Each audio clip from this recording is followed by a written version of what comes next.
Una silang nagkita sa Avalon Hotel. Sumunod sa restaurant na kapwa nila paborito.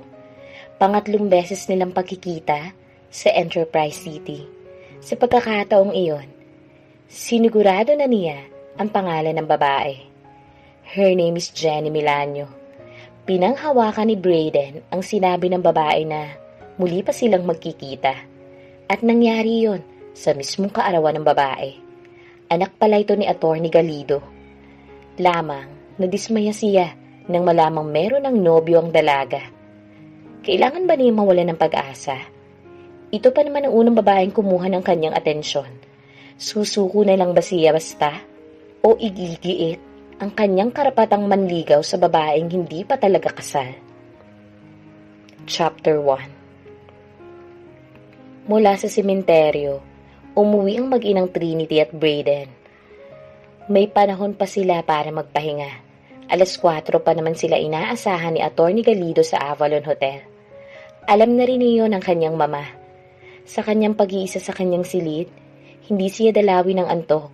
Nakatuon ang pansin niya sa paghahanap nila ng mga anak ng papa niya sa labas. Aminado siyang kinakabahan siya sa nilalaman ng huling testamento nito, pero gagawin niya ang lahat para maharang iyon. Saka na siya kukonsulta sa iba pang abogado, oras na hindi niya magustuhan ang nilalaman ng last will and testament ng kanyang ama. Gusto na muna niyang malaman kung ano ang nakasaad doon. Natimo sa kanyang isipan ang maiksing sinabi kailan lang sa kanya ni Grayman na hindi ito interesado sa pera ng kanilang ama. Hindi ito magiging malaking balakid sa kanya. Sa 6, 3 ang nakikita niyang makakabangga niya ng husto, sina Alfred, Enzo, and Francis. Very visible kasi ang mga ito sa una't huling gabi ng lamay ng ama niya. Wala man lang sinabi ang kanyang papa na meron pala siyang mga kapatid sa labas. Binigla siya nito. Hindi man lang nirespeto ang nararamdaman niya. Hindi iyon katanggap-tanggap para sa kanya. Tapos malaking banta na sa kanya ang presensya ng mga ito. Panganib ang nararamdaman niya. Ilang oras na lang, malalaman na niya ang nilalaman ng huling testamento ng kanyang papa. Ang napansin naman niya, hindi yun usapin sa kanyang ina. Nanatili lamang itong tahimik. Ni hindi nga nila pinag-uusapan ng tungkol sa mga anak ng kanyang ama sa labas. Hindi pa niya naalalaman ang sentimiento nito. Ayaw naman niyang usisahin sa ngayon ng kanyang ina. Pagpapahingahin na muna niya ito. May tamang oras para pag-usapan ng tungkol sa kaguluhang iyon. Ang hindi lang nila mapipigilan ay ang nakatakdang pagbabasa ng huling testamento ng papa niya. Iyon daw kasi ang kagustuhan ng kanyang ama. Ni hindi siya nakapangonseho sa ibang abogado ukol sa kanyang mga karapatan bilang legal na anak. Wala kasi siyang naging panahon. Sa ngayon, pagtutuunan na muna niya ng pansin ang pagbabasa sa testamento ng kanyang papa. Pinilit niyang ipahinga ang katawan at isipan, subalit nabigo siya. Pagod nga ang kanyang pakiramdam, pero wala naman siyang nagawa. Masyadong aktibo ang isipan niya. Ang dami niyang iniisip. Idinaan na lamang niya sa pagligo ang nararamdamang pagkapagod. Bumaba siya at uminom ng energy drink. Naroroon na si sa sala nang makita niyang pababa ng hagdan ng kanyang mama. Mabilis siyang kumilos at inalalayan ito. Nakapagpahinga ba kayo, ma? Hindi. Bakit naman? Ang bilis ng mga pangyayari, iho. Mahina ang boses na iyon ng mama niya. Wala na sa atin ang iyong papa. Dadalwa na lamang tayo ngayon. Handa ka na ba sa pag-alis, iho? Oho. Alis na tayo kung ganun. Ma, ano yun? Alam niyo ang tungkol sa mga anak na ito na ipapa sa ibang babae, ma? Iyon ang unang beses na pag-uusapan nila ang tungkol sa mga bastardo ng ama niya. 6 silang lahat. Alam ko, matagal na. Bago pa man kami kinasal ng papa mo, meron na siyang anak sa ibang babae, Brayden. Merong mas matanda sa iyo sa kanilang 6. Bali, ikaw ang pangalawa. Ang mga sumunod, mas bata na sa iyo. Sino ang panganay, ma? Hindi ko lang maalala kung sino sa kanila, iho. Pero ang pagkakaalam ko, alphabetical lang inyong mga pangalan. Letter B ka, kaya ang panganay sa iyo nagsisimula sa iyong pangalan.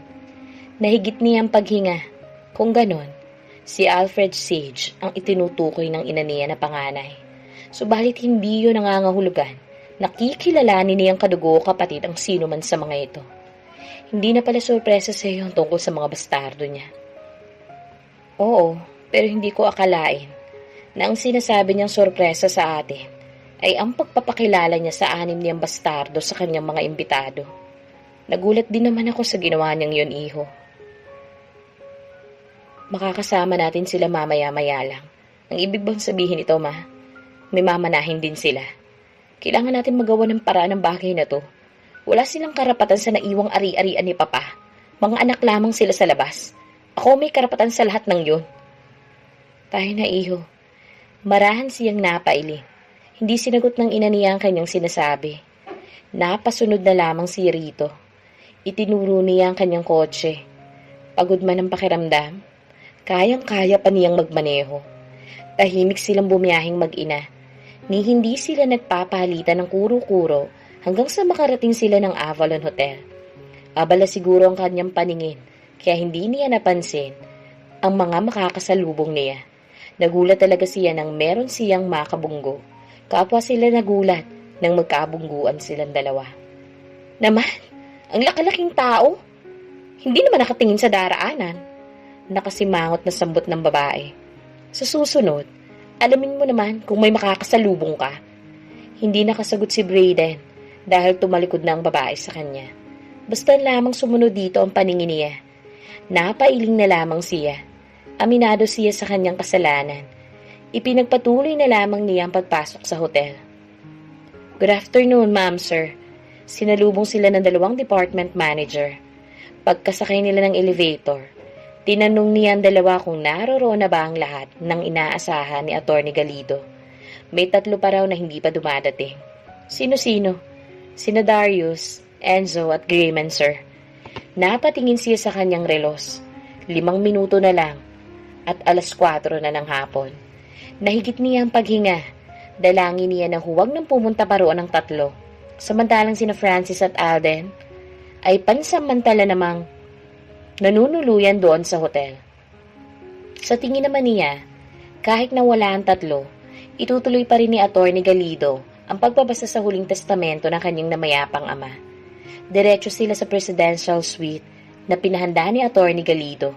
Hindi lang sina Alfred, Alden, Francis ang nadoon, kundi maging ina ng 3. Pumeso siya sa itinurong silya para sa kanya. Ganon din ang mama niya. Umikot naman kapag daka ang kanyang paningin. Simulan na natin, attorney. Wala pa sina Darius, Enzo at Grayman Brayden.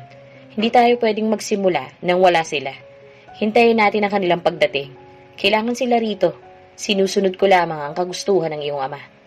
Attorney, it's already 4. Alam na rin naman nila yun. Hindi tayo po pwedeng magsayang ng oras. Baka naman wala silang planong pumunta. Kaysa naman maghintay tayo nang walang kasiguraduhan. Kaya simulan na natin ang dapat na gawin. Basahin nyo na ang huling testamento ni Papa. We have to wait for them. Paano kung hindi nga sila dumating? Huwag kang mag-alala. May inutusan na akong tao para sumundo sa kanila. Mahalaga sila sa pagbabasa ng huling testamento ng iyong ama. Sa totoo lang, pinarangkan ako ni Grayman na hindi siya interesado sa nilalaman ng testamento ng papa niyo. Napainat siya sa kinauupuan. Mula sa abogado, dumako ang paningin niya sa mga bastardo ng kanyang ama. Matapang na sinalubong ni Alden ang paningin niya. Hindi ito nagpakita sa kanya ng kahinaan. Tapang ang ibinabandera sa kanya ng lalaki. Mula sa mga estranghero niyang kapatid, dumako ang paningin niya sa mga ina ng mga ito. Kumbinsido siya, merong taste ang kanyang ama. May ipagmamalaking karakas sa mga babaeng iyon. Sa bagay, alam naman niya kung gaano kagwapo ang ama niya. Hindi matatawaran ang kinitong karisma. Kaya kahit na sinong babae, gagawin ang lahat, mapansin lang nito. Bumukas ang pintuan ng suite. Pumasok si Enzo kasama ang ina nito. Sinalubong ni Atty. Galido ang mag-ina. Itinuro ang uupuan ng mga ito. Nagkonekta ang paningin nila ng lalaki. Akala niya magiging kaibigan niya ito. Dadalawa na lamang ang kanilang hihintayin. Hindi pa nagpalipas ng ilang sandali, dumating na ang kanilang hinihintay. Pinakahuling pumasok si Grayman at ang ina nito. Siya na mismo ang kumuha ng atensyon ni Atty. Galido para simulan na ang pagbabasa ng Last Will and Testament ng ama niya. Umpisahan nyo na. Sige. Una, nagpapasalamat ako tandito kayong lahat. Ito'y naaayon sa huling kahilingan ni Don Alejandro na kailangan ko lang ipatupad. At kung ano man na nakasahad sa huling testamento niya ay final and executory na. Ano? Kaagad na nag-react si Brayden sa narinig. Final and executory? Paano na lang kung hindi maging pabor sa kanila ng inang nilalaman ng tinutukoy nitong testamento? Eh di wala na siyang magiging habol pa. Yes, walang po pwedeng kumwestiyon sa kagustuhan ng iyong ama Brayden. Nasa tamang pag-iisip siya ng ipagawa ang kanyang huling testamento. Liban sa akin, may 2 pa akong kasamang abogado na tumulong para maisakatuparan ang kanyang mga kagustuhan. Kaya impediments ito. Umpisahan nyo na, attorney, kung ganon. Biglang lipad ng tingin niya sa nagsalitang iyon. Si Francis. Sinalubong naman ito ang kanyang paningin. Gusto nitong malaman kung may mamanahin ito mula sa kanyang ama. Lumabas na ang pagiging gahama ng lalaki. Sige na, attorney. May pupuntahan pa kami ni mama. Sa pagkakataong iyon, si Grayman na nagsalita. Limitado ang oras namin. Sinabi ko naman sa inyo na hindi kami kailangan dito. Kinuha ni Atty. Galido ang dokumento sa attache case. Kinalamay na muna ni Brayden ang kanyang isipan. Kailangan muna niyang malaman kung anong isinasaad ng Last Will and Testament ng kanyang papa. Una sa listahan ay ang mga shares ni Don Alejandro sa iba't ibang kumpanya. Diamond Holding, Ventosa Summit Mining, International Bank, Summers Unlimited Corporation, Frendan Corporation and Toledo Foods Manufacturing. Meron siyang shares na 15% sa bawat kumpanya. Tapos sa TransAsia Airlines ay may 10% siyang shares. Nahigit ni Brayden ang paghinga. Hindi niya alam ang tungkol sa mga bagay na yon. Hindi lang palang family ventures ang pinagtutuunan ng ama ng pansin, kundi maging ang iba pa nitong investments sa mga nabanggit na kumpanya din. At hindi biro ang shares ng ama sa bawat kumpanya. Ang family ventures ay may 5 solidong kumpanya na pag-aari ni Don Alejandro. Ang mga iyon ay Oriental Lines, Enterprise City Malls, Prince Transit, Western Rural Bank at ang newly acquired na Avalon chain of hotels. Kinaiinipan ni Brayden ang pagbabasa na iyon ni Atty. Galido. Bakit ba hindi na lang ito pumunta sa pinakasentro ng huling testamento ng ama niya? Bakit pa ito tila nagpapasikot-sikot? Merong liabilities na $25 million si Don Alejandro. Nangyari iyon dahil sa pagbili niya ng Avalon chain hotels. Payable iyon sa loob ng 5 taon. Ang kabuang asset niya, $1.9 billion. Natulala na naman si Brayden sa narinig. Alam niyang mayaman sila, pero hindi niya akalain na ganun kalaki ang money network ng kanyang ama. Napatingin siya sa mama niya na natiling tahimik lamang. Family ventures pa lamang iyon Hindi pa kasama ang shares niya sa iba't ibang kumpanya. Ngayon ay papunta na tayo sa pinakabuod ng kanyang huling kahilingan. At may kinalaman ito sa magkakapatid. Sige, attorney. Si Francis ang nagsalitang iyon. Lihim na nagigiklit talaga si Brayden. Hindi biro ang interes ng lalaking ito Lumalabas ng tunay nitong kulay. Habol nito ngayon ay ang perang mamanahin mula sa kanyang ama. Alfred, Alden, Darius, Enzo, Grayman, and Francis. Kinikilala kayong mga anak ni Don Alejandro. Kung napansin ninyo, ang inyong mga pangalan ay nasa alphabetical order.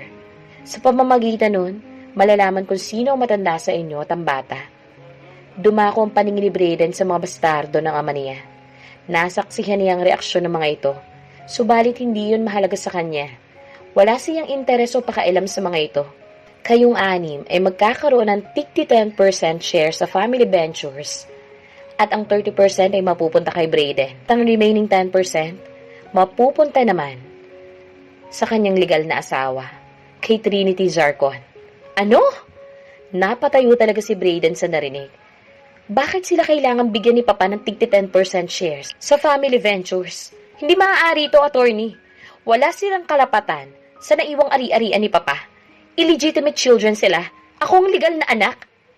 Sakit mo naman magsalita Si Francis iyon, na matapang na sinalubong ang paningin niya. Matagal kang nagpakasasa sa pera ni Don Alejandro, kaya huwag kang maging gahaman. Ikaw ang gahaman. Akma niyang uundayan ng suntok ang lalaki. Pero nasa watas yan ang kanyang ina. Sinenyasan siyang maupo. Wala silang karapatan sa pera namin. Anak lamang sila sa labas. Ano sila? Sinuswerte? Basta na lamang sila susulpot mula sa kung saan. At makikinabang sa pera ni Papa? Kagaya nga ng sinabi ko, Brayden, final and executory ang last will and testament ni Don Alejandro. Kahit sa korte mo pa iapila ito, walang mangyayari. Mula nang isilang sila, kinilala na silang anak ng iyong ama. Sinuportahan, illegitimate man sila sa paningin ng lahat. Ginawang patas ng papa mo ang inyong mga karapatan sa huli niyang habilin. Hindi maaari ito, attorney. Ikaw na ang may direktang kontrol sa family ventures, Brayden. Ayon na rin sa kagustuhan ni Don Alejandro. Lahat kayo magtutulong-tulong para paunlarin lalo ang inyong kumpanya. Attorney, sabi mo hindi pa kasama sa family ventures ang shares ni Alejandro. Saan mapupunta ang mga yun? Ang mama ni Brayden ang nagtanong sa abogado. Kasama yan dito, Mrs. Sandoval. Lahat ng nabanggit na kumpanya ay kasama sa top 500 companies dito sa Pilipinas. Malilipat na ang lahat ng shares sa family ventures, pero bawat kumpanya ay ire-represent ng bawat isa sa inyo. Pati yun? Yes, Brayden. Sa Diamond Holding ay si Grayman. Sa VSMC, si Francis. Sa International Bank, si Alden. Sa Summers Unlimited, ikaw, Brayden. Sa Friend and Corporation naman si Darius. At sa TFM, si Alfred. At sa TransAsia Airlines, si Enzo. Lahat sila'y direktang nasa jurisdiction mo, Brayden. Naikuyom niya ang palad sa labis ng ngit-ngit. Talo siya sa nangyayaring hatian, sa naiwang ari-arian ng kanyang ama. Lamang siya, pero hindi dapat na makinabang ang mga bastardo sa kanyang papa. Pampalubag ba ang pagbibigay sa kanya ng kontrol ng family ventures? Para naman kina Shawi Demetrio, Esmeralda Danag, Dalia Asuncion, Vinya Johnson, Leticia Leron, at Ben Vergano.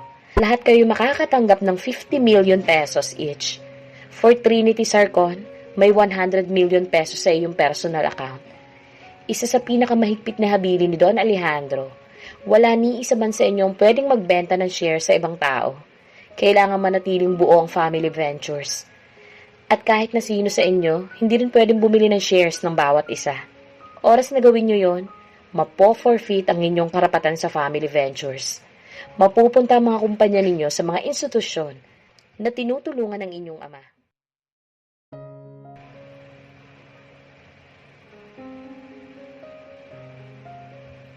Naiintindihan nyo ba ang habili niya? What? 3 kaming abogadong naatasan niya na mag-monitor ng family ventures. Kaya kailangan ninyong magtulungan. Hindi ko na uulitin ang mga nakasaad sa huling testamento ng inyong ama. Attorney, yes, Francis. Ano ang magiging trabaho ko sa family ventures? Lahat kayo ay may kanya-kanyang trabaho ron. Si Alden ay pamumunuan ng Western Rural Bank. Sa Avalon Chain of Hotel si Alfred. Sa Enterprise City Mall si Darius. Sa Oriental Line si Enzo. Sa Prince Transit, dun ka, Francis. Samantalang si Grayman naman, sa Finance Department ng Family Ventures at si Brayden, ang COO and Chairman. Aalis na kami sa Makalawa, attorney. Si Grayman yon. Kagaya nga ng sinabi ko, hindi ako interesado sa pera ni Don Alejandro. Paghahatian na lamang nila yun. Mabubuhay kami nang wala ang pera niya. Oras na gawin mo yan, Grayman. Malalagay sa alanganin ng Family Ventures. Mapupunta sa mga tinutulungang institusyon ni Don Alejandro ang lahat ng ari-arian niya. Gusto niyo bang mangyari yon? Seryoso ang habili niya na kailangan kong isakatuparan. Kagaya nitong pag-e-execute ng kahilingan sa inyo. Ng kanyang huling habilin. Ano? Nabanggit ko na yun kanina, di ba? Kaya kailangan ninyong magtulungang 7 para lalo ang pag-unlad ng family ventures ninyo. Ngayon, isa man sa inyong hindi magtrabaho sa family ventures, wala akong magagawa kundi i-execute ang kagustuhan ni Don Alejandro. Hindi po pwede yan.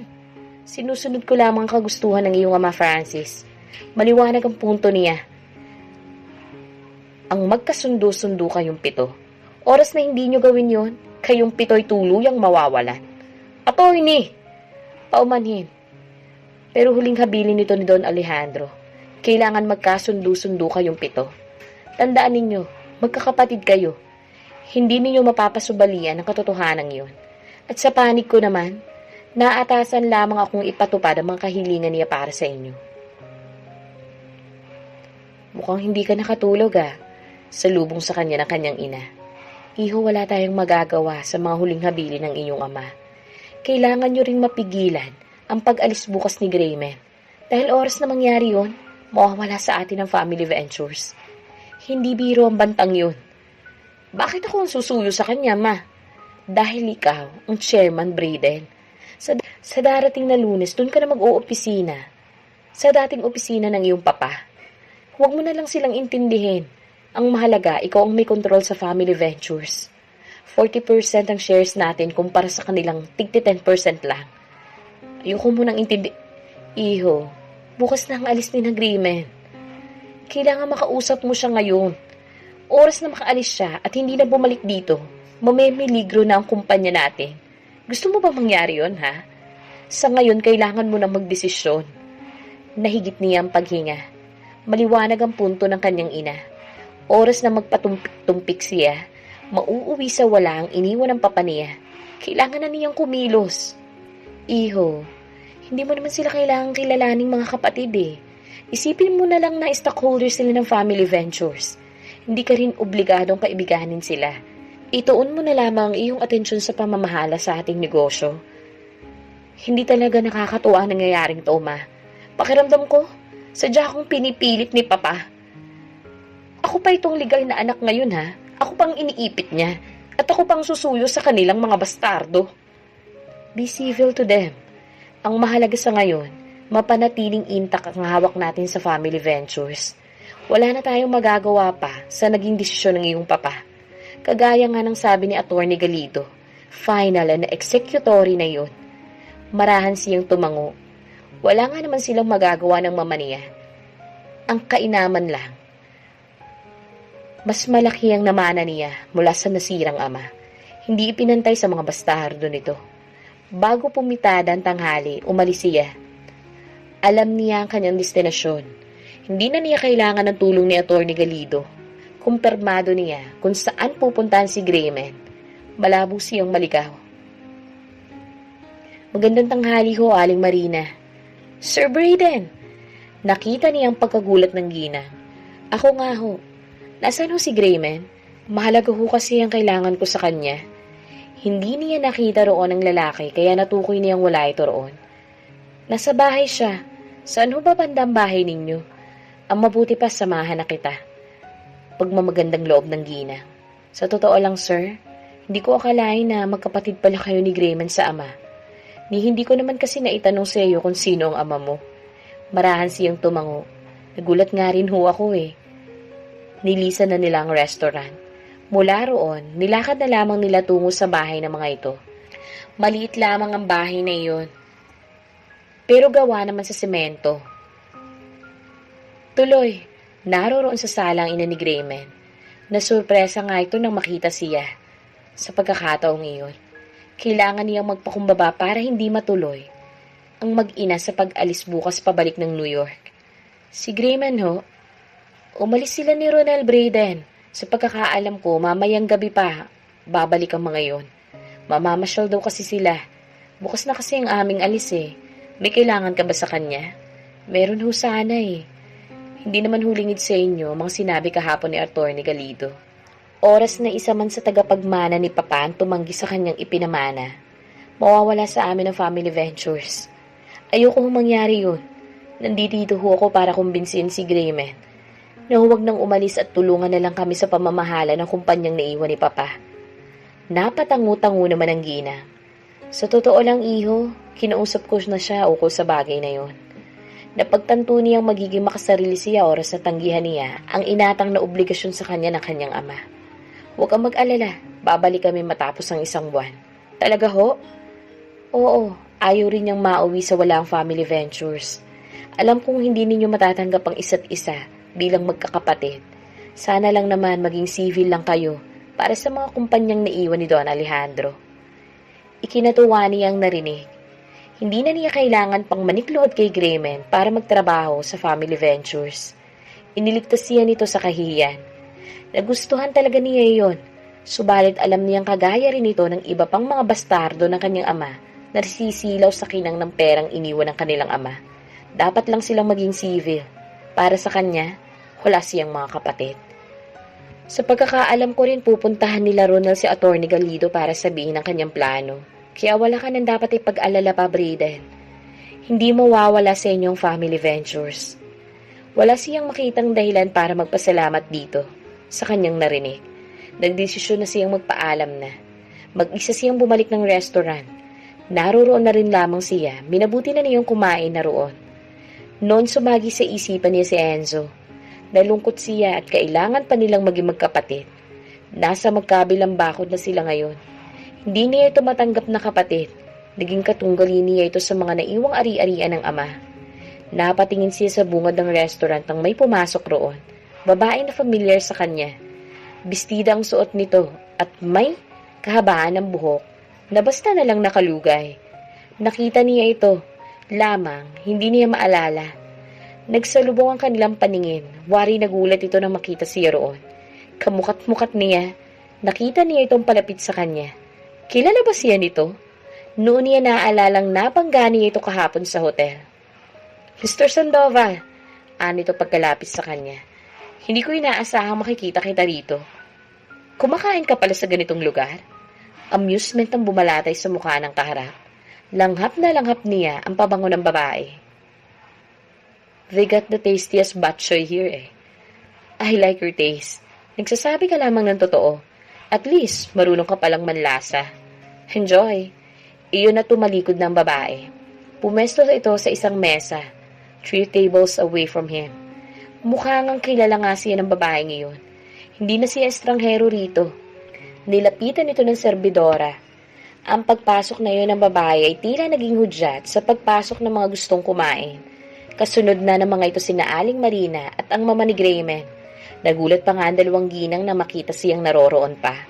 Ipinagpatuloy na lamang niya ang pagkain. Patapos kumain, tinawag niya ang serbidora at nagbayad na. Tahimik siyang umalis. Malayo-layo na siya nang maaalalang di niya natanong ang pangalan ng babae. Pagdating ni Braden sa Family Ventures, sinalubong siya ng mga empleyado ng malaking banner. Wini-welcome siya bilang bagong COO and chairman. Kasama na nag-welcome sa kanya sina Atty. Galido. Morning, marahan siyang tumango. Attorney, magpapatawag ho ako ng department head meeting ngayon din. Ihahayag ko sa kanila ang pagbabago ng management ng Family Ventures. Maging ang mga bagong mamumuno sa kumpanya. Maganda yan, Braden. Iyan sana ang ilalapit ko sa iyo para hindi naman sila mabigla sa mga mangyayaring pagbabago. Siya nga pala, pinuntahan ako ni Grayman nung Sabado. Kinausap niya ako. Aayusin lang daw niya ang lahat sa New York, tapos babalik sila rito. Ayaw kasi niyang mawala sa inyo ng tuluyan ng Family Ventures. Tumango siya. Si Alden naman, uuwi na rin sila ng mama niya sa Bacolod, pero babalik din makaraan ng 1 linggo. Kagaya ng dahilan ni Grayman, ayaw rin nilang mawala sa iyong Family Ventures. Mainam naman kung ganon. Ang inaasahan kong darating dito ngayon ay sina Alfred at Francis. Sina Enzo at Darius ay aayusin pa ang pagpapaalam sa kanilang mga pinapasukan. Sa nakikita ko ngayon, wala ka nang magiging problema pa. Dapat lang sila makiisa sa akin, attorney. Hindi na sila naghirap para sa mga mana nila. Buhay mayaman na silang lahat ngayon. Ang suswerte ng mga bastardong yun. Biglang yaman talaga. Braden, kagaya mo, Sandoval din ang iyong mga kapatid. Kaya maliwanag na may karapatan sila na pamanahan ng iyong papa. Saka bumabawi lamang sa kanila si Don Alejandro. Hindi niya nasaksihan ang paglaki ng 6 niyang anak. Biglang may sumagi sa isipan niya. Attorney, kumpirmado bang anak lahat sila ni papa? Baka naman ibang tao ang dinidil natin. Malaki ang posibilidad na estranghero lang sila, di ba? Huwag mo nang abalahin pang iyong isipan, Braden. Sila ay mga anak ng iyong ama. Kumpirmado yun. Sa panahong nagdaan, gumawa ng paraan si Don Alejandro para masubaybayan ang paglaki ng 6 niyang anak. Paano? Madali lang yun sa papa mo na may resources. Gaano ba kalayo kahirap puntahan ng New York sa kagaya niya? Hindi niya kailangang magpakita. Mula sa malayo, Pwede niyang pagmasdan ng kahit na sino sa anim. Nakuha niya ang punto nito. Hindi na siya umimik pa. Tumuloy na sila ni Atty. Galido sa kanyang magiging opisina. Nakahanda na talaga yun para sa kanya. Kaagad na ipinaalam kay Jeline ang kanyang plano. Sige sir. Kalahating oras ang nagdaan nang ipaalam sa kanya ni Jeline ang pagdating ni Alfred Sage Sandoval.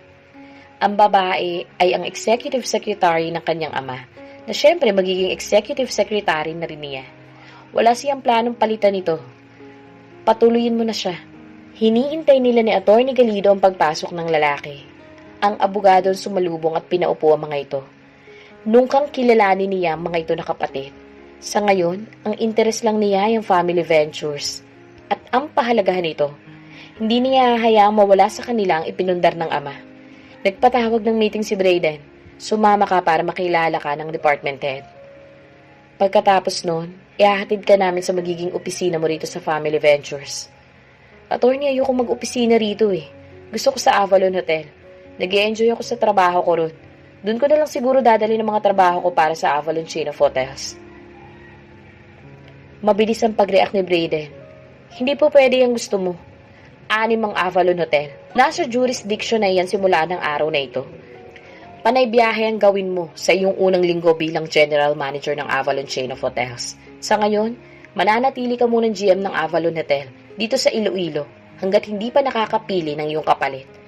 Walang sagot mula kay Alfred. Tiyempo naman pumasok muli si Jeline at sinabing dumating na si Francis Sage Sandoval. Si Atty. Galido nagsabing patuloy ng lalaki. Handa na, attorney. Handa na ako magtrabaho. Oh, nakakatuwa ang ipinakikita mong interes na magtrabaho ha, Francis. Si Atty. Galido yun. Ihahatid ka namin mamaya sa magiging opisina mo. Ipapakilala muna kayo ni Brayden sa lahat ng department head. Bago makapagsalita si Brayden, muling pumasok si Jeline. Sinasabing kumpleto na ang department heads sa conference room. Tanging sila lamang ang hinihintay roon. Siya ang unang kumilos palabas. Naramdaman niya ang pagsunod ng kanyang mga kasama. Naroroon ang 12 department heads ng Family Ventures. Pero napagdesisyonan niyang walang gagalawin sa mga posisyon. Ipinarating niya sa kaalaman ng mga ito ang tungkol sa pagbabago ng management structures ng Family Ventures. Kasunod niyon, ipinakilala niya sina Alfred at Francis bilang mamamahala sa Avalon Chain of Hotels and Prince Transit. Hindi na niya kailangan pang sabihin sa mga ito kung sino ang dalawang lalaking yun. Kutob naman niya na may ideya ng mga ito na anak yun ng kanyang ama. Binanggit din niya ang 4 na bastardo ng papa niya na papasok din sa Family Ventures. Lahat ng department heads ay matatanda na. Lumalabas ngayon sa naturang grupo, sila mga bagong sibol. Kung siya naman ang titingin, kumbinsido siyang maaasahan ng mga bastardo ng ama niya. Sa 6, tanging iisa lamang ang sa tingin niya ay kaduda-duda. Kagaya ni Grayman na hindi biro ang aking kakayahan. Magna cum laude. Tapos si Enzo, summa cum laude. Si Alden, cum laude. Si Darius naman, isang certified public accountant. Tapos si Alfred, may karanasan na sa pamamahala ng malaking hotel. Tanging si Francis lang yata ang wala pang napapatunayan. Pagkatapos ng kanilang pag-uusap, bumalik siya sa kanyang opisina. Kailangan na niyang simulan ng pagtatrabaho bilang COO and Chairman ng Family Ventures. Ipinaubayan na niya kay Atty. Galido ang pagdadala kina Alfred at Francis sa magiging opisina ng mga ito. Naisipan ni Brayden na mag-ikot-ikot muna sa Enterprise City. Tinatamad pa kasi siyang umuwi. Pagpasok niya ng mall, akma siyang sasamahan ng gwardya, pero pinigilan niya ito. I can manage. Sigurado ho kayo, sir? Oh, sige ho. Tinalikuran na niya ito. Dati naman siyang nakakapasok doon na mag-isa.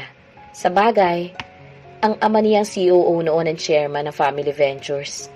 Nasa background lamang siya. Hindi naman kasi niya ipinagsisigawan na silang may-ari ng Enterprise City. Pag pumupunta siya roon, simple pag-iikot lamang ang ginagawa niya. Minsan pag may nagustuhan siya, bumibili siya ng mga damit. Minsan naman kumakain siya doon. Pinupuntahan ng mga mallers ang Enterprise City. Premier mall iyon sa Visayas region. Saka wala naman talaga silang direktang kakumpetensya roon. May ilan ang malls doon, pero hindi kasing laki ng sa kanila. Oops! Bigla ang tigil niya sa paglalakad. Nahigit niyang paghinga. Muntik na siyang makabangga sa pag-iisip niya. Subalit muli siyang natigilang na makita kung sino ang babaeng muntikan na niyang makabangga. Hugh? Ikaw na naman? Aba, mukhang maliit talaga ang mundo para sa ating dalawa ha. Naisa tinig niya kapag daka. Pangatlong beses na natin pagtatagpo ito ha. Mukhang may ibig sabihin na to, miss. Ibig sabihin? Hindi itong mite. Pero nasa mukha nito ang amusement. Lalo pa nga yata itong gumanda sa paningin niya. Malikot pa lang yung isipan, Mr. Sandoval. Sa tingin ko, hindi ito ang huli natin pagkikita. Maniwala ka. Really? Yes. Siguradong sigurado ito sa sinasabi. Subalit hindi na niya mapapalampas pa ang pagkakataon na iyon na makilala ito. Ayaw na rin niyang hintayin ang muli nilang pagkikita para malaman ang pangalan ng babae. Kilala mo na ako. Hindi na estranghero ako sa'yo. Siguro naman, dapat ko ring malaman kung ano ang iyong pangalan. Huwag mo sabihing ipagkakait mo sa akin ang pagkakataong makilala ka. Jenny. Jenny? Melanio. Nice meeting you. Goodbye. Hey! Subalit hindi siya nilingon ng babae. Nagkasya na lamang siyang langhapin ang naiwang bango ng pabango nito at sundan ang paningin ng dalaga. Sumunod nun, humalo na ito sa karamihan hanggang sa hindi na niya ito nakita pa. Napailing-iling na lamang siya. Ano naman ang silbi ng pangalan nito? Gayong hindi niya alam kung saan pupuntahan ng babae.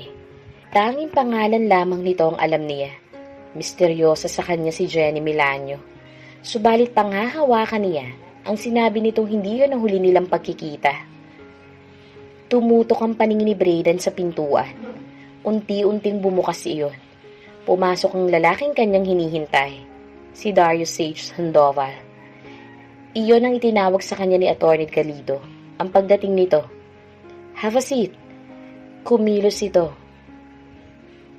Tahimik ang lalaki, pero hindi nito binibitawan ang paningin niya. Palaban ng dating. Ito ang tipo ng lalaking walang inaatras ang laban. Handa ka na bang magtrabaho sa Family Ventures? Isa lang ang gusto kong liwanagin sa'yo, Mr. Sandoval.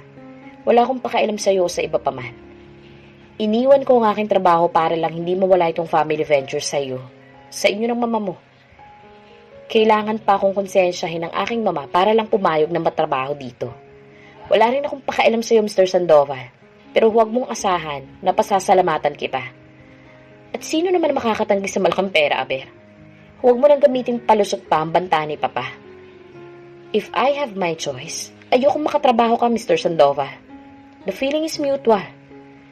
Tinawag niya si Jeline. Binigyan niya ito ng instructions kung saan dadalhin ang bagong mamamahala ng Enterprise City Malls. Noong 1 linggo pa nakahanda ang opisina ni Darius. Good luck. Thanks. Pakutya ang pagkakabitaw nito.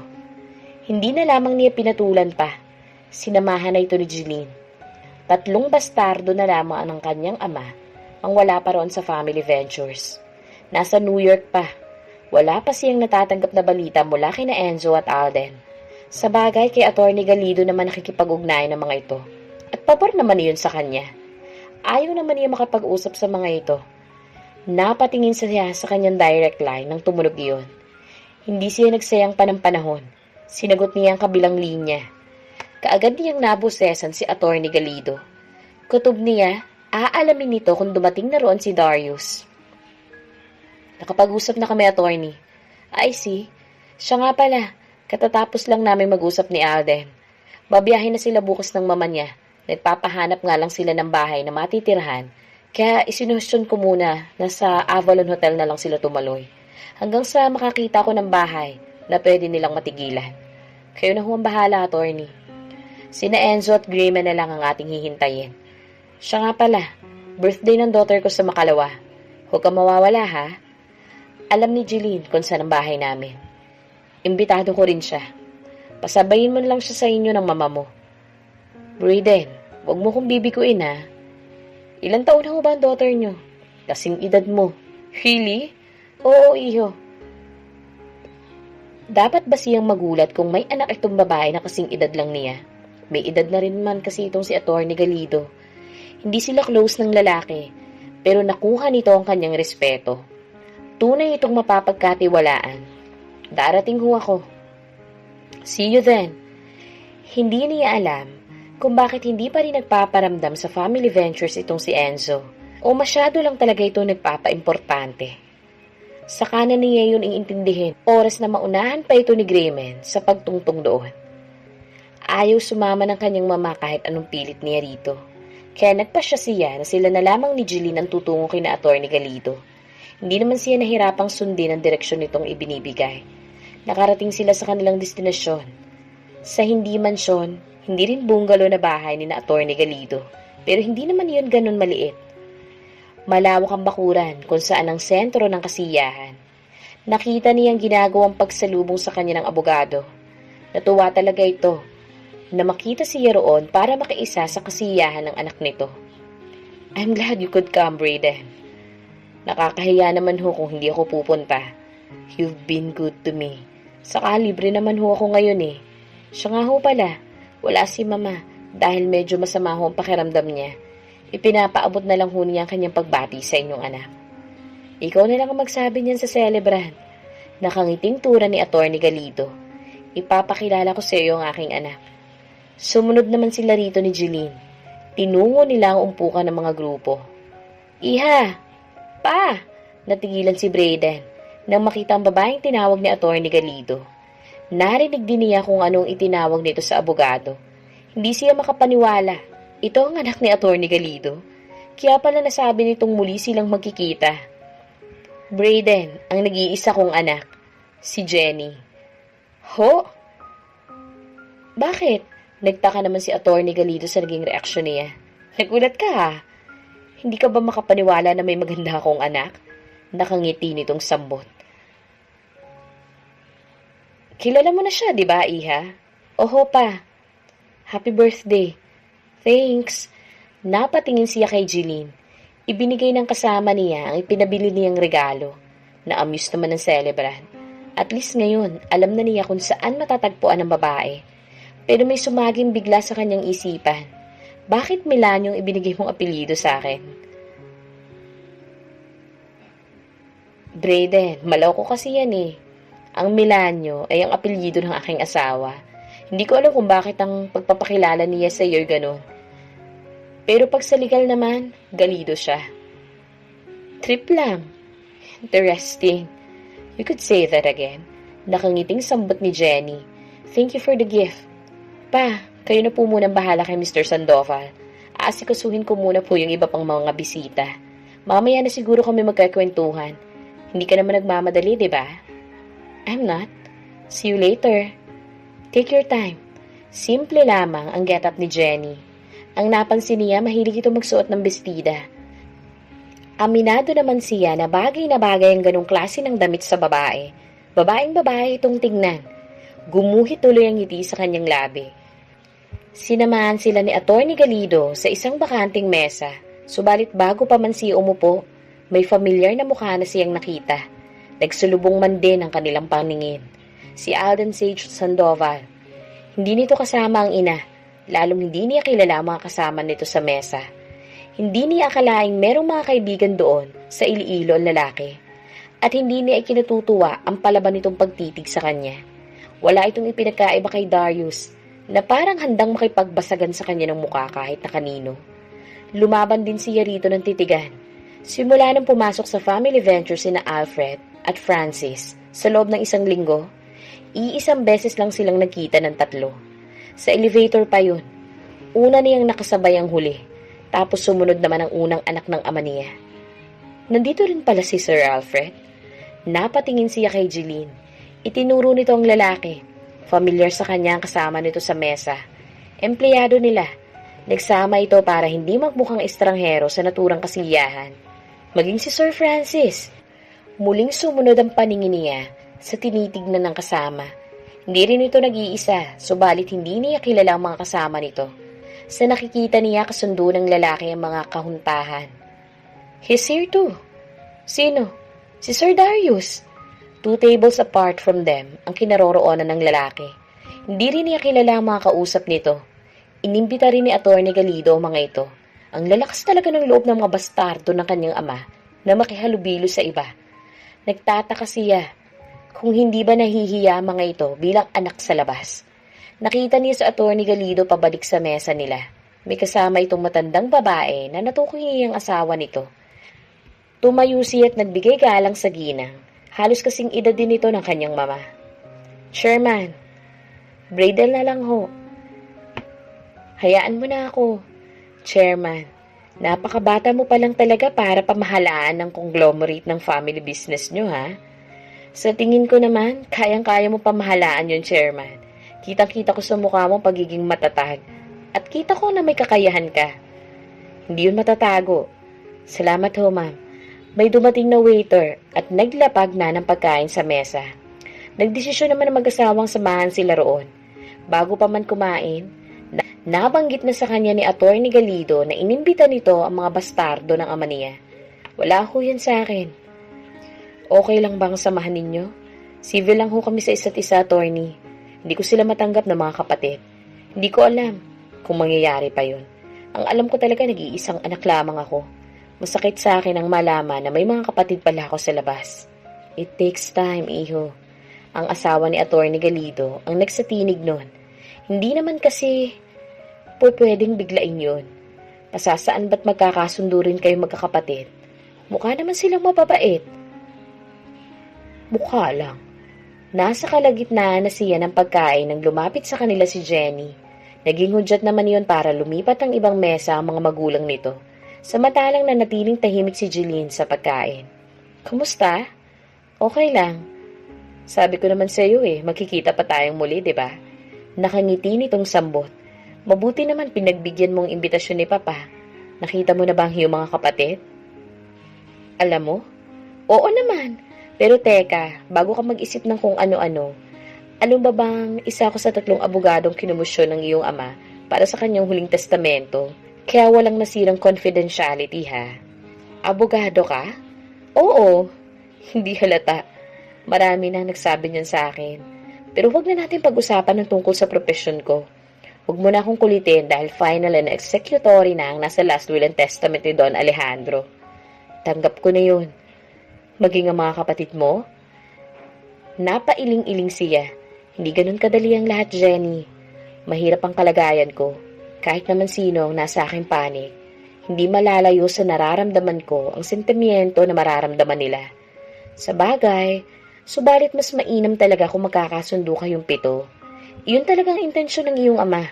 Sayang lang talaga namatay siya sa mismong kaarawan niya, no?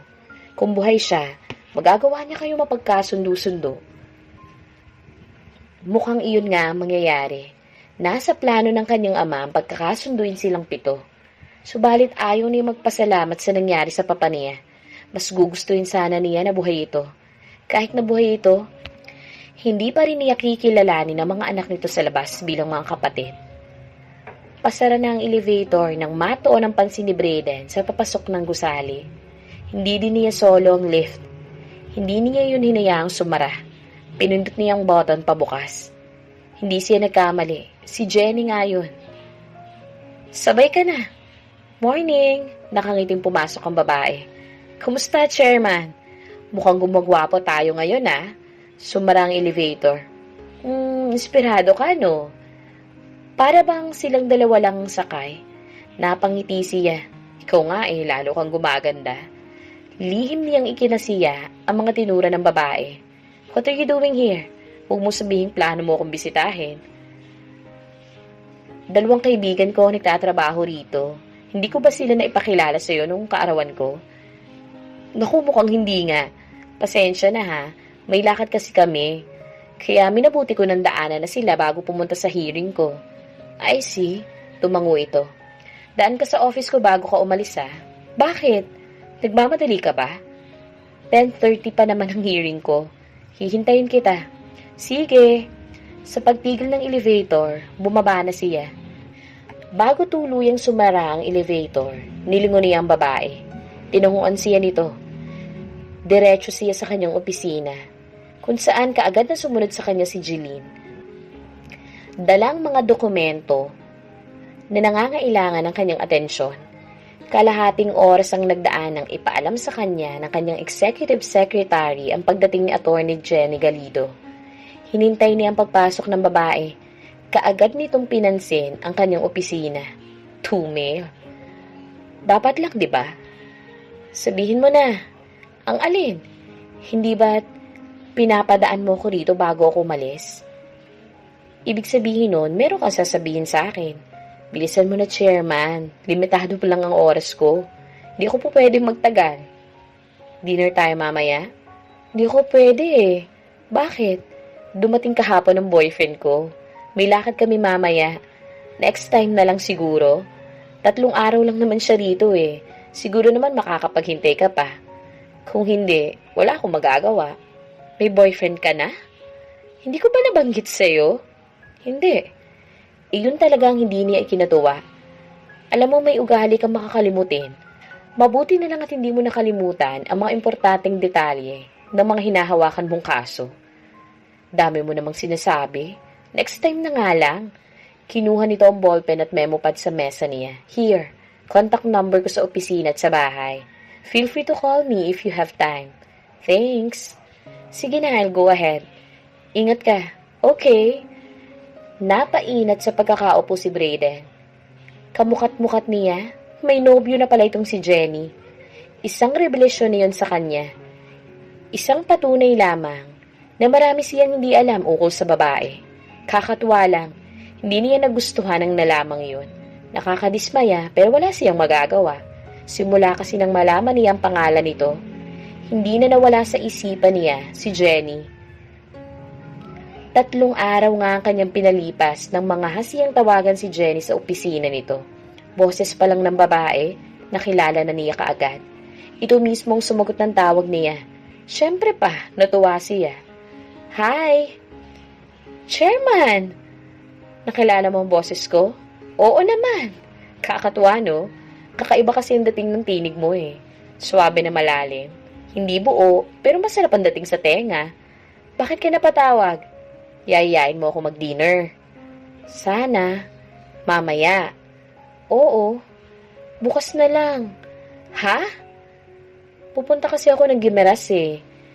Ang totoo nga niyan, paalis na sana ako nang tumawag ka. Meron akong hearing doon bukas ng umaga. Pagkatapos nun babalik ako rito. Makakapaghintay ka ba? Ganun ba? It's okay. Makakapaghintay naman ako eh. Nangingiti niyang sambot. Mag-iingat ka ron ha. Ang maganda kagaya mo, ang mainit sa paningin ng mga lalaki. Mamaya, maisipan ka nilang kidnapin. Napaka-morbid mo namang mag-isip. Nako, oras na magdilang demonyo ka, wala ko ibang sisisihin kundi ikaw. Gusto pa ba ng pasalubong na mangga? Alam mo namang maraming matatamis na mangga ron. Salamat, pero huwag ka na maghirap. Marami namang mabibili rito eh. Basta bumalik ka na lang ng ligtas. Sige na, baka naaabalan na kita. Susunduin ba kita sa inyo bukas ng gabi? Magkita na lang tayo. Ha? Anak ng kaibigan ni Mama ang aking nobyo. Kumbaga, manok niya yun.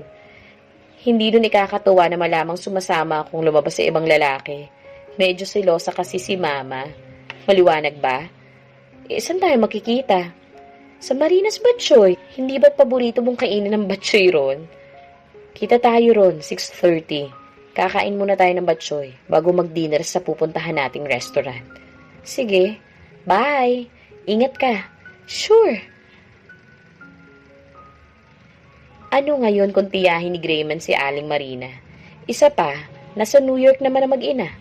May 1 linggo pa mga ito bago bumalik ng bansa. Wala namang pakialam sa kanila mga ito.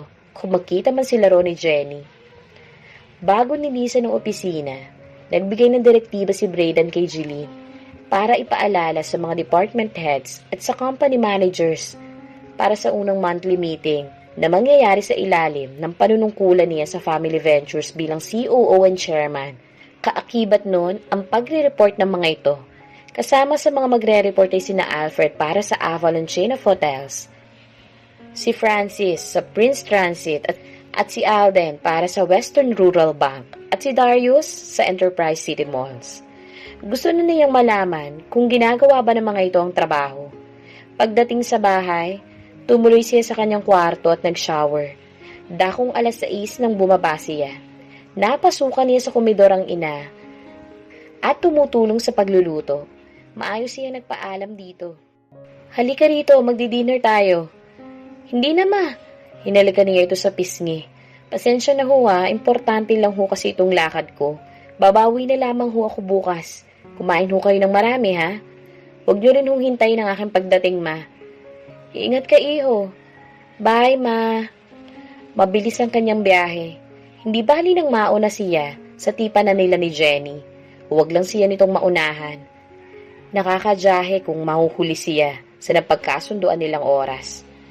Masaya siya, iyon ang unang beses na nagyaya siya sa babae ng dinner. Kaya kailangan niya maging punctual. Dapat lang na magpa-impress siya kay Jenny. Mahirap kasi at baka ikumpara siya ng dalaga sa nobya nito. Ang pinakaaayaw pa naman niya ay yung ikukumpara siya sa ibang tao. Malaking insulto yon para sa kanya. Naniniwala kasi siya na nag-iisa lamang siya sa mundo. Walang kahalintulad. Wala siyang makitang sasakyan sa tapat ng Marinas Batchoy. Ibig sabihin lamang noon na una siyang dumating. Bumaba siya ng kotse at pumasok sa restaurant. Nadaanan niya si Aling Marina na pinupunasan ng isang mesa. May mga kumakain doon at nagawa na niyang mabilang. 12 katao lahat. Binati niya ang ginang. Itinigil nito ang ginagawa at nilapitan siya. Nasa mukha nito ang katuwaan. Medyo matagal na rin ang huli niyang magawi roon. Antimano naman, kinumusta siya nito. Okay naman ho. Alam mo bang sa Makalwa na ang dating nila? Ninagreeman ho? Oo. Talaga? Napapaaga pala ng ilang araw kanilang pag-uwi. Mainam ho kung ganun, Aling Marina. Medyo naging busy lang ho talaga ako nitong mga nagdaang araw. Marami ho kasing trabaho sa opisina. Ang mainam pa, ay naisipan mong bumalik rito, sir. Oo naman, dito lang ho ako makakain ng masarap na batchoy eh. Pero mamaya na ho ako mag-o-order, Aling Marina. May hinihintay ho akong kasama eh. Walang duda hong parating na siya. Sige, bago pa man siya maiwan ni Aling Marina, nakita na nga niya ang pagpasok ni Jenny. Noon siya nag-order ng batchoy. Tumayo siya at ipinaghila ng silya ang bagong dating. Muli ay napansin na naman niya ang bestida nitong suot. Thank you. Ang ganda mo naman. Hey, hindi mo na ako kailangan bulahin, no? Matagal ko nang alam na maganda ako. Katunayan nga, tatatlo na ang aking naging boyfriend. Ikaw, gwapo, pero ang tanong, nagka-girlfriend ka na ba? Ayon kasi sa pagkakaalam ko mula mismo kay Don Alejandro, hindi ka pa nagkakanobya. Ibinenta na pala ako sa'yo ni Papa. Casual niyang sagot. Ikinagulat naman niya ang tinura nitong 3 na ang naging nobyo nito. Naku, playgirl ka pala ha. Hindi maganda yan. Getting involved with someone is a way of meeting your soulmate. Pero may limitasyon naman yun eh. Teka, nag-order ka na ba ng batchoy? Medyo may katagalan na ang huli kong punta rito eh. Nag-order na ako. Wala siyang planong sabihin dito tungkol sa pagdating ni Nagreman sa Makalawa. Ayaw na yung pag-usapan nila ni Jenny kung sino man sa bastardo ng kanyang ama. Huling punta ko rito nung magkita tayo rito. That's 2 weeks ago. Ganon din ako. Mismo si Aling Marina nagsilbi sa kanila ng batchoy. Binati nito ang dalaga. Alam pala nitong abogada ang babae. Hindi lang niya alam kung batid ba nito na isa ito sa kinumusyong lawyer ng papa niya para gawin ang last will and testament nito. Sa paningin niya, hindi naman yun importante. Kumusta ho negosyo, Aling Marina? Kumikita naman po, attorney. Mabuti naman ho kung ganon. 1 oras ang itinagal nila roon. Walang dalang sasakyan si Jenny. Malaking bentahe yun sa kanya. Napahanga siya sa tapang nito. Hindi ito natatakot na mag-commute. Okay lang sana kung lalaki ito, pero babae ito at maganda pa. Hindi lang iyon, abogada ang babae. Pero itong pag-inita ng mga katunggali ng mga kliyente nito. Kakaiba ang tapang ni Jenny, pero dapat itong isaalang-alang ang sariling kaligtasan. Hindi pwedeng basta-basta na lang maging kampante. Kumusta naman ang pagpunta mo ng Guimaras? Okay lang. Hindi ako bumili ng pasalubong sa'yo dahil ayaw mo naman. Mabait naman kasi ako eh. Masunurin. Nakangiting sambot nito. Teka, ano nang balita sa mga kapatid mo? Sa pag-uusap namin ni Papa kailan lang, hindi pa raw pumapasok si Enzo sa family ventures. Huwag na natin pag-usapan yan, Jenny. Ayoko. Masisira lamang ang aking gabi. Gabi ito ng pagliliwaliw, hindi ng negosyo. Labas ngayon ang usaping may kinalaman sa FV at sa mga bastardo ni Papa. Ano ka ba naman, Brayden? Huwag mo na nga silang matawag-tawag na bastardo. Hindi magandang pakinggan. Kinilala silang anak ni Don Alejandro, kaya wala ka nang anak sa labas o bastardo na matatawag. Hindi na magbabago pa ang katotohanan na anak lamang sila sa labas ni Papa. Pwede ba, Jenny? Huwag na natin silang pag-usapan. Huwag mo naman tuluyang sirahin ang gabi natin.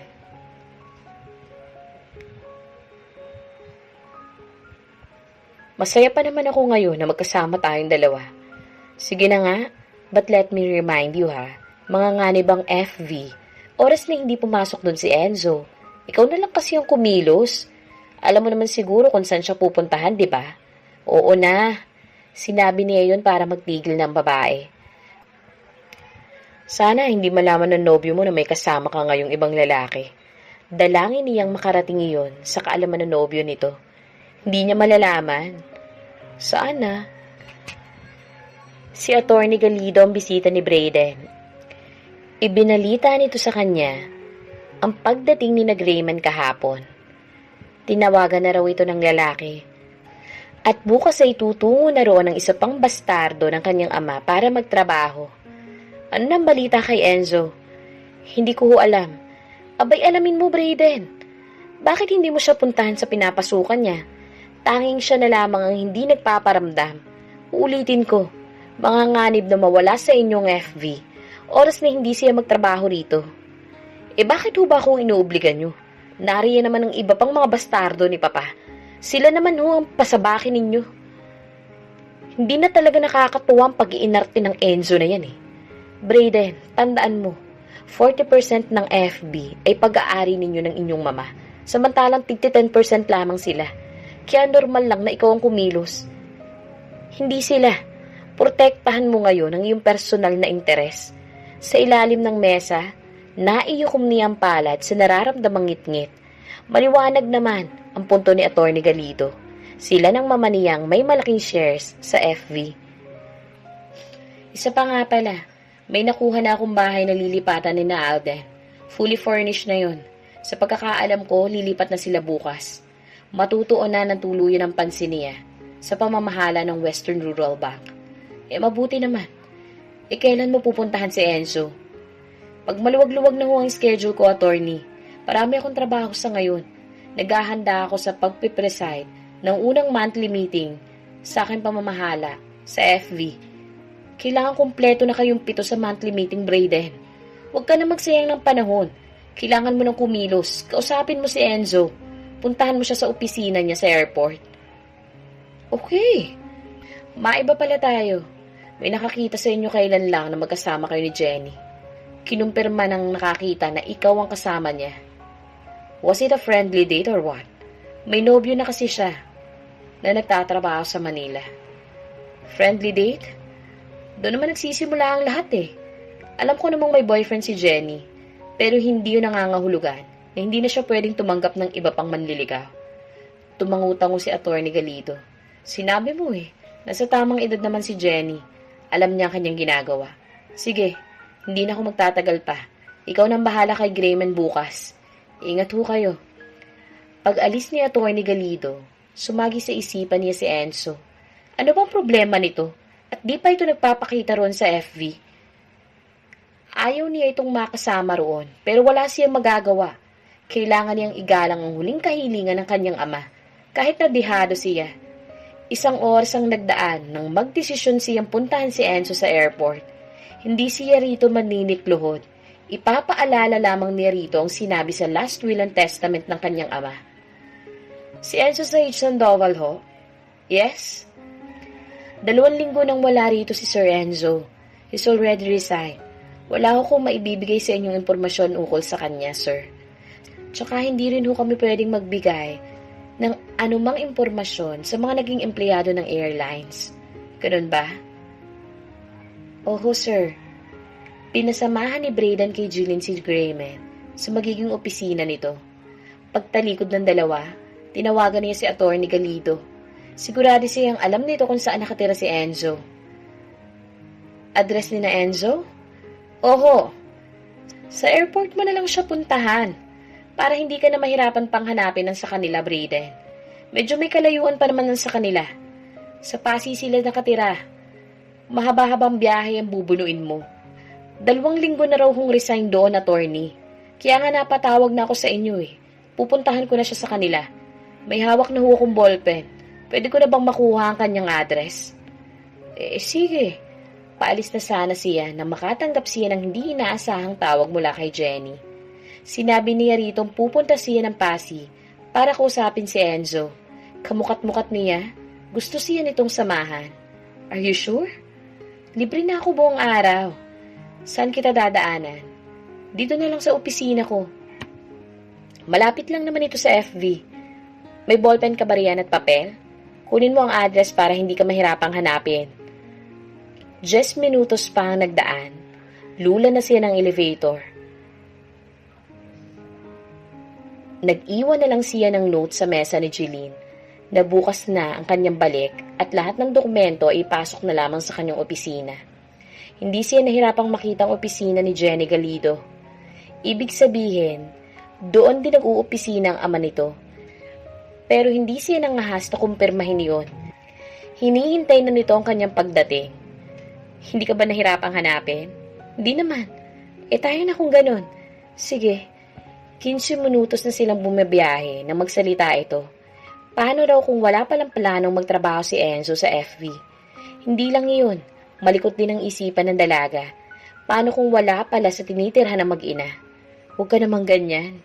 Umalis siya sa TransAsia dahil papasok na siya sa Family Ventures. Malalaman natin mamaya ang kanyang dahilan kung bakit hindi pa siya nagre-report sa bago niyang trabaho. Sorry po. Alam pala ng papa mo na magkasama tayo nung isang gabi. Really? Oo, tinanong niya ako kahapon eh. Sabi ko friendly date lang naman yun. Sinabi ko rin na nagsisimula naman ang relasyon sa pakikipagkaibigan muna. Tapos sinabi niyang, alam mo kung ano ang tama at mali. Ang papa talaga? Kung ano-anong sinasabi. Hindi ka ba kinausap ng mama mo? Hindi. Knowing him, hindi niya yung sasabihin kay mama. Hanggat kaya niya akong pagtakpan. Hindi niya ako ipagkakanulo, no? Sa tingin ko, naghahanap lamang siya ng tamang panahon para tanungin ako ukol dyan. Siguro nga, sinabi rin niya sa akin na may boyfriend kang nasa Manila. Kulang na nga lang. Sabihin niya sa akin na dumistansya na ako sa'yo. Subalit sa tingin ko, hindi yun magagawa ng iyong papa. Hayaan na natin siya. Okay, pero sa susunod natin paglabas, susunduin na kita sa inyo ha. Mainam na yung malaman ng mama mo na tayong dalawa magkasama. Huwag na nating hayaang malaman pa niya sa iba na lumalabas tayo. Maganda rin naman yung suhestyon mo. Saka wala naman tayong ginagawang masama. Kliyente namin sa law office si Don Alejandro. Lumalabas ngayon na kliyente ka na rin namin. Hayaan na natin sa mama na mag-isip na kung ano-ano. Nakangiti nitong sambit. Gusto talaga nun sa akin si Ram eh. Nobyo mo? Iyon ang pangalan niya? Adir?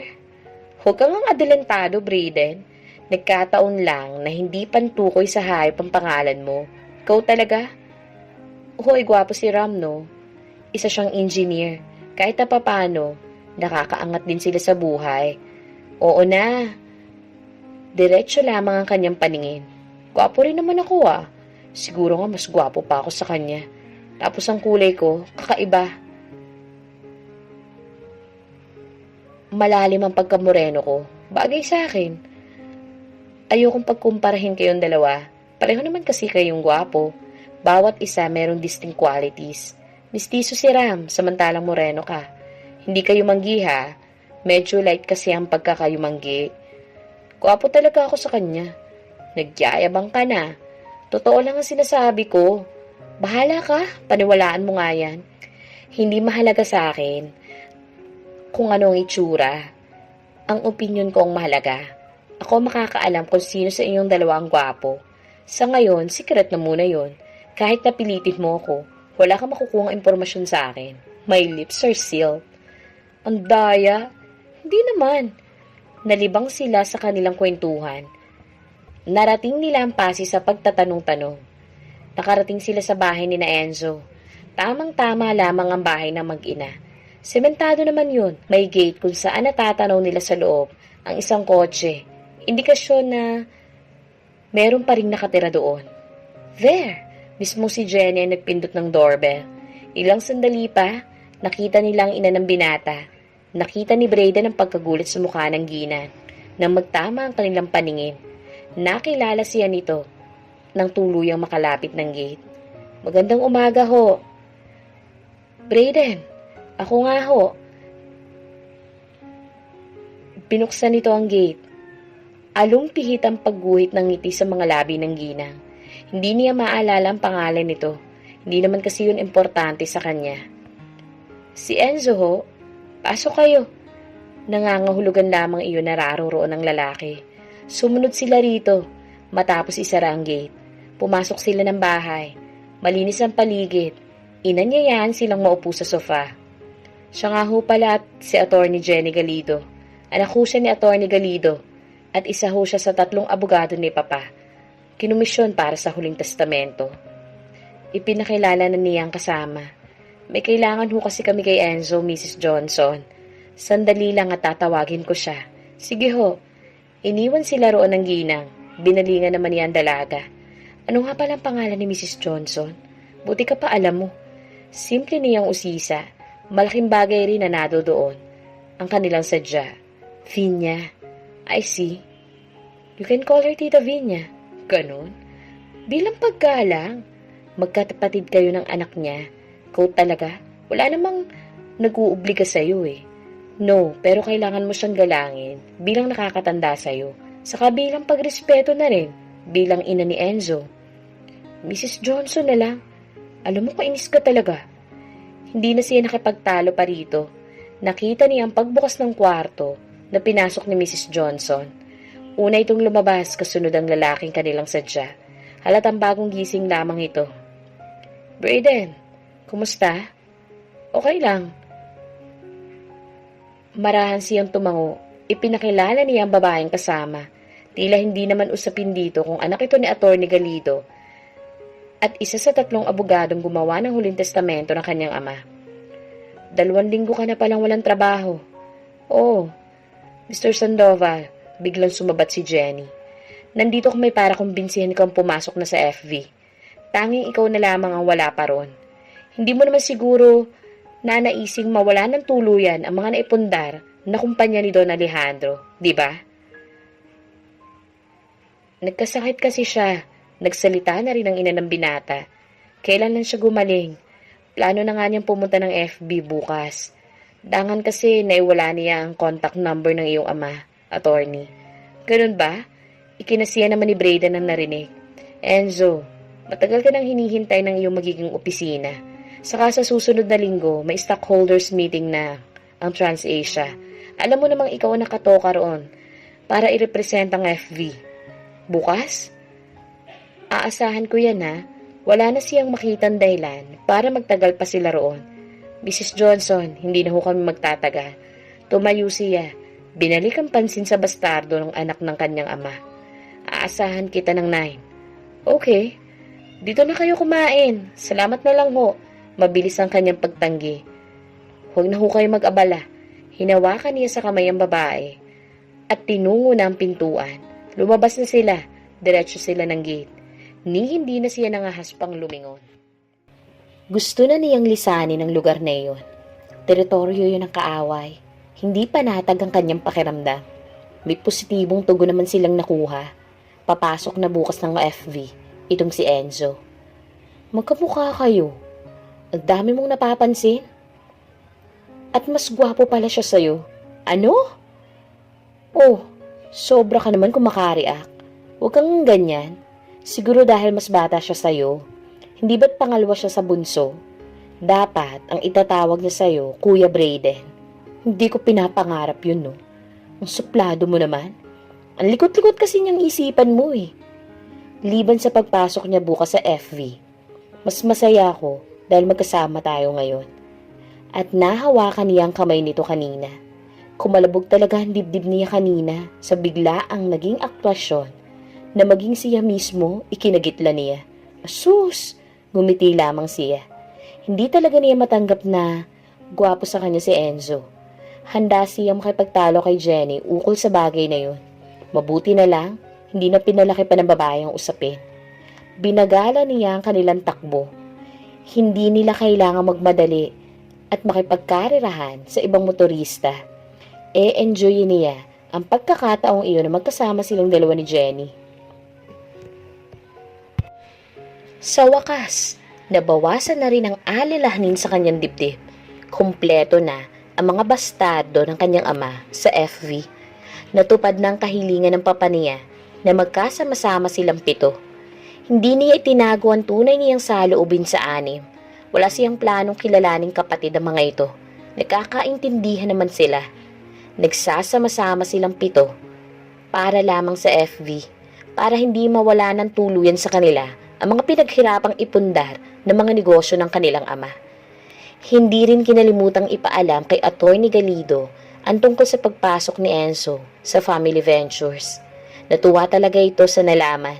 Natupad na raw ang isa sa mga pangarap ng ama niya na magsama-sama magkakapatid. Silang 7. Mas matutuwa daw si Don Alejandro oras na magkasundo-sundo sila. Masyado pang maaga para sabihin ito. Pero doon na kayo patungo magkakapatid. Biktima lamang kayong 7 ng pagkakataon.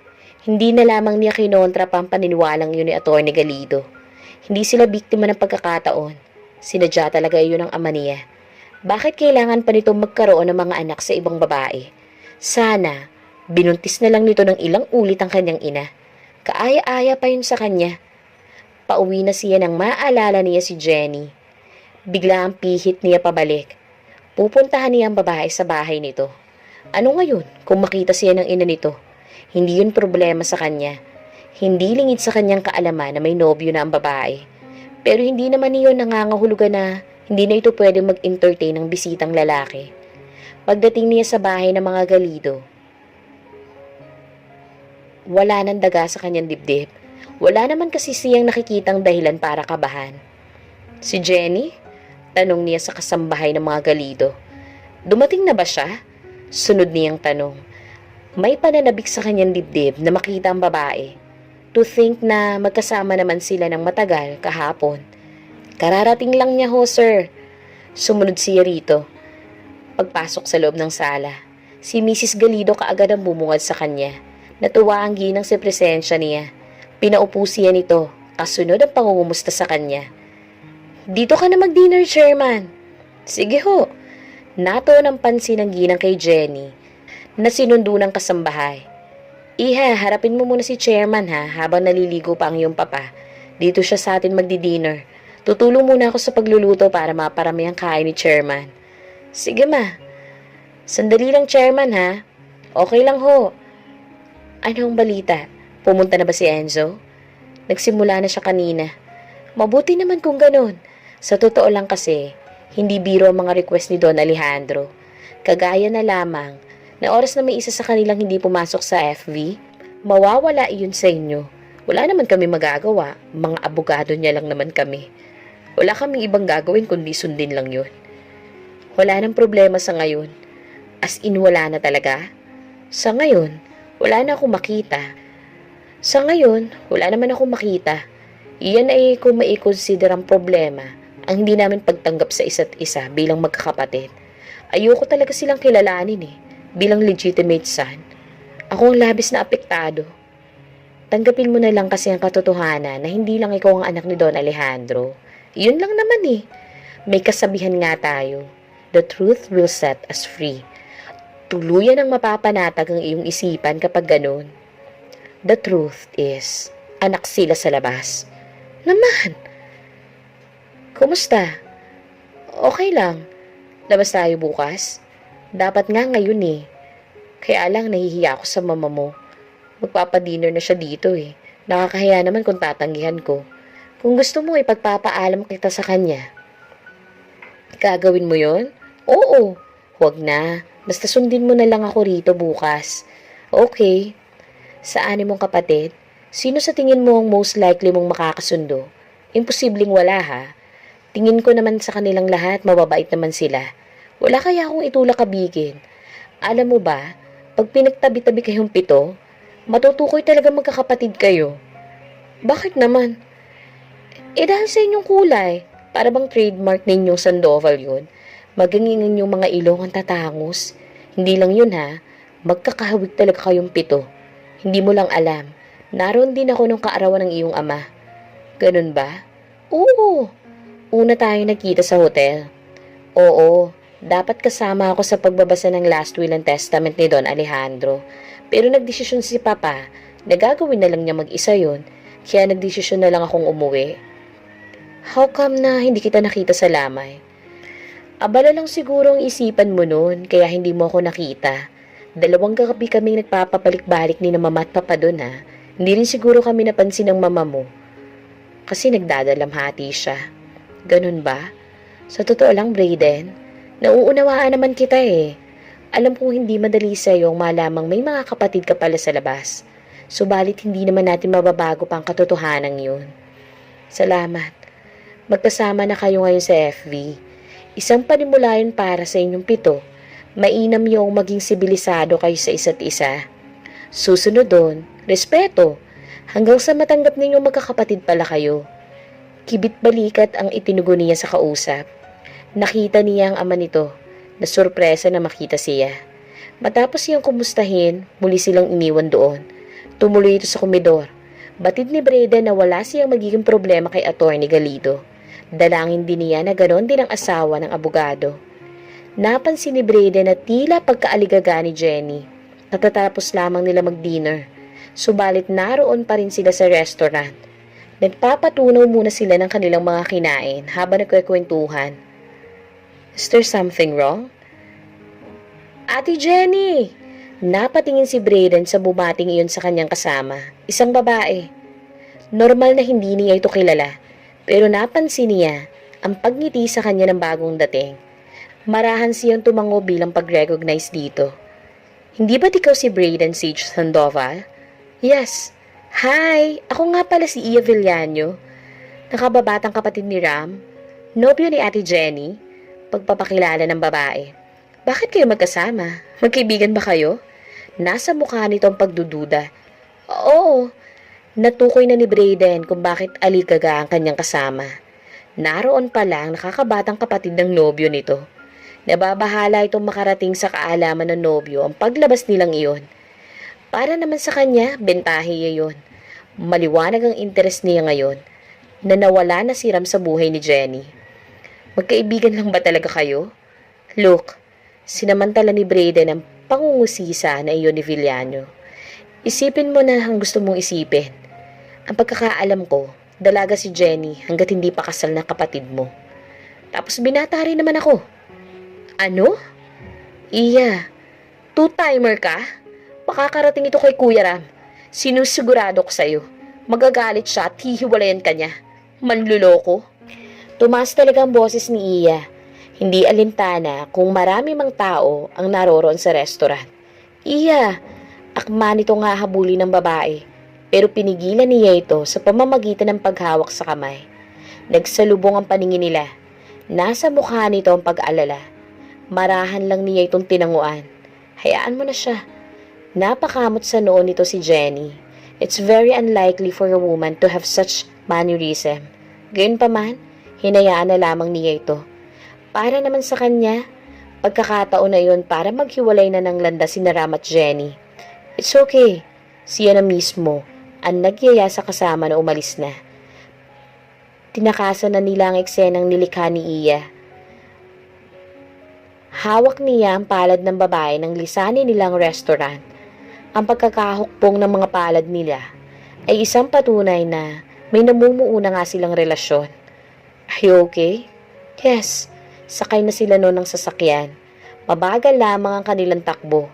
I'm very sorry. Kung hindi dahil sa akin, hindi sana nag-react ng ganun si Iya. Pero sa totoo lang wala akong pinagsisisihan. Kahit na mali, para naman sa akin, tama lang ang aking ginawa. Kalimutan na natin na nangyari, Brayden. Nangyari na ang lahat. Nasa tinig nito ang panghihinayang. Hindi na natin maibabalik pa yun. Kung tutuusin, si Iya naman na nagsimula eh. Lihim talagang nagdiwang kanyang dibdib. Alam niya magsusumbong kaagad si Iya kay Ram. Ang gusto niya mangyari ay antapusin na ng lalaki ang relasyon nito kay Jenny. Iyon ang inaasahan niya mangyayari pagkatapos ng gulong nangyari sa restaurant. May gustong makipagkita sa inyo, sir. Si Jilly niyon. Matapos ilapag ang mga dokumento sa mesa. Si Engineer Ram Villano raw ho. Personal daw ho ang kanyang sadya. Patutuloyin ko ho ba? Wala siyang appointment eh. Hindi niya inaasahan na mabilis na reaksyon ng nobyo ni Jenny. Umuwi ito ng Iloilo para lang makausap siya.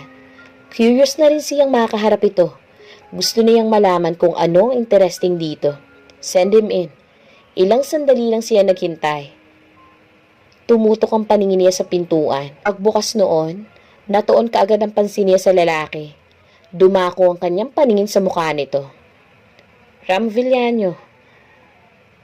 Yes, tumangutango siya. Kutob ko may kinalaman kay Jenny ang dahilan ng pagparito mo. Inunahan na niya ito. Have a seat.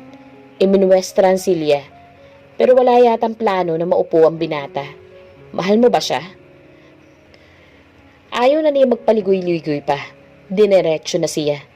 Sa totoo lang, nakahanda na akong agawin siya sa iyo, Mr. Villano. Magandang tiyempo naman na nakita kami noong isang gabi ng iyong kapatid. Sinamantala ko ng pagkakataon para maiparating niya sa iyo ang tungkol sa amin ni Jenny. Are you willing to marry her? Yes. Bumalatay sa mukha nito ang seryoso at pait. Ganyang seryoso ka sa kanya, ipapaubaya ko na sa iyo si Jenny. Subalit siguraduhin mo lang na hinding-hindi mo siya sasaktan, Mr. Sandoval. Babantayan ko kayo. Makakaasa ka, Mr. Villano. Ito naman ang itatak mo sa iyong isipan. Ayoko makitang umaaligid ka pa kay Jenny dahil siloso akong tao. Ituon mo na lang atensyon mo sa babaeng nabuntis mo. Ano? Akala mo hindi ko alam? Gumuhit ang nakakainsultong ngiti sa kanyang labi. Hindi ko ang tipong lalaking para kay Jenny. Pero salamat pa rin at ipapaubaya mo na siya sa akin. At kung ano man ang natuklasan ko ukol sa'yo, hindi yun malalaman ni Jenny. Ang gusto ko lang, siguraduhin mo lang ang iyong distansya sa kanya. Paano mo nalaman ang bagay na yan? Ginamit ko ang aking pera para malaman ang iyong extra activity sa Manila. Walang nakakaalam nitong iba. Ako lang at ang kinuha kong detective. Wish me good luck and I wish you the same. Hindi nakaligtas sa kanya ang pagyukom nito ng kamay. Hindi lumayo ang paningin niya rito. Walang sabi-sabing lumabas na ito ng kanyang opisina. Nahigit niya ang paghinga. Tuluyan na niyang nadama ang kasiyahan sa kanyang dibdib. Inilabas niyang folder na kinaroroonan ng mga litrato na ibinigay sa kanya ng detective noong isa pang linggo. May 8 litratong naroroon. Si Ram kasama ang babaeng nabuntis nito. Kaya nga naglakas loob siyang huwag dumistansya kay Jenny. Tsaka hindi lang iyon ang kanyang dahilan. May pagtingin siya sa babae at nakahanda talaga siyang kuhanin ang pansin nito. Hindi siya nagbubuhat siya ng bangko ha, pero alam niya na nakakalamang siya kay Ram sa lahat ng aspeto. Kumpiyansa siyang hindi siya mahihirapang makuha ang pagmamahal ni Jenny. Alam niyang kahit papano may pagtingin din ito sa kanya. Sapat ng dahilan niyon at panimula para lalo niya itong pursigihin at hantaran ng ligawan sa paningin ng mga magulang nito. Nakita ni Brayden ang pagtataka sa mukha ng ginang nang makitang may dala siyang mga bulaklak. Paglapit nito sa kanya, ibinigay niya ang mga hinandang mga rosas para rito. Kailangan kasi niyang makuha ang tiwala nito para hindi ito maging balakid sa panliligaw na gagawin niya kay Jenny. For me? Opo. Thank you. Thank you, Chairman. Si Jenny ho? Para sa kanya ba yung natitira? Oho. Iho. Alam ko kung may boyfriend na siya, ma'am. But that won't stop me to express my feelings towards her. Mahal ko ho si Jenny at handa ko ho siyang pakasalan. Hinihingi ko ho ang inyong pangunawa. Ha? Mahal ko ho siya. Mulagat ng ginang sa kanyang inilahad. Nawala nito ng imik hanggang sa dumating naman doon ang dalaga, kasunod ang ama nito. Ibinigay niya kay Jenny ang bulaklak. Napangiti naman ito. Seryoso ka, Chairman? Yes, ma'am. Raul, mahal daw ni Chairman si Jenny at handang pakasalan. Nais sa tinig ng ginang sa asawang abogado. Hindi ko alam kung anong isasagot ko sa kanya. Naguguluhan akong bigla. Inakbayan ni Atty. Galido ang asawa. Huwag mo nang isipin yun. Hayaan na lang natin silang mag-usap. Jenny, Brayden, maiwan na muna namin kayo ha. Mag-usap kayong mabuti. Doon lang kami sa komedor. Tapos sumunod kayo for our dinner. Sige ho. Napatingin si Brayden sa dalaga. Tahimik ito. Wari ba'y napipi? Gumuhit naman ang ngiti sa kanyang labi. Nasabi niya ang kanyang intensyon.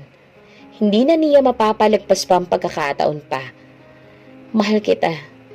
Sira, wala akong pakialam sa kanya. Ginagap niya ang palad ni Jenny. Huwag na natin siyang pag-usapan. Alam ko, mahal kita at handa akong pakasalan ka.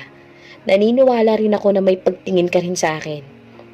Ayan ka na naman. Hindi na niya hayaang tapusin ni Jenny ang sasabihin nito. Inangkin niya ang labi ng dalagang nabigla. Hindi niya yun basta nilubayan, tapos tinugunan nito ang kanyang mga halik na talagang ikinatuwa naman niya. May katagalan din naglapat ang kanilang mga labi. Kumpirmado niyang mahal na rin siya nito. So, will you marry me? Seryoso ka ba talaga? Oo. Makikipag-break ako kay Ram. Saka mo na siya tawagan pag naiset na ang ating kasal. Suhestyon niya sa dalaga. At ayokong imbitahin mo siya sa ating kasal ha. Siloso akong tao. Hindi siya welcome sa kasal natin. Sige na nga. I love you. Muling naglapat ang kanilang labi. Sapat ng patunay iyon na parehong nararamdaman nila para sa isa't isa. Kung mayroon mang labis na sisiyahan, walang iba kundi si Brayden Sage Sandoval. Hindi niya hahayaang mawala sa kanya si Jenny. Sa wakas, natagpuan na niya ang babaeng makakasama niya sa habang buhay.